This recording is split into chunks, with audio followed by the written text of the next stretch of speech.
विद्युत तारेच्या स्पर्शाने बैल जागीच ठार।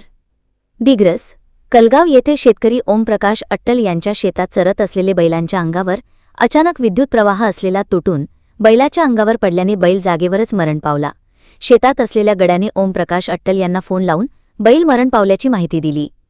ओमप्रकाश अट्टल यांच्या शेतात चरत असताना बैलाच्या अंगावर विद्युत प्रवाह असलेला तार तुटून पडल्याने बैल जागेवर ठार झाला।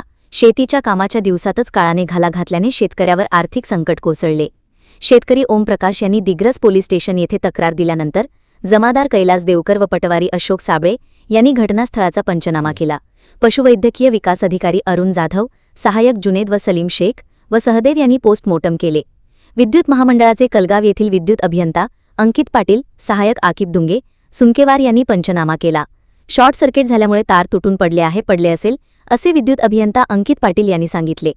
बैलाची अंदाजे किंमत 80,000 रुपये इतकी असल्याने शेती हंगामाच्या दिवसात एक बैल मरण पावल्याने शेतकरी संकटात सापडले आहे। अनेक समस्यांना समोर जाऊन शेतकरी आपली शेती कशीबशी करत आहे। त्यात नवीन संकट आल्याने लवकरात लवकर योग्य ते मदत अशी शेतकऱ्यांची मागणी आहे।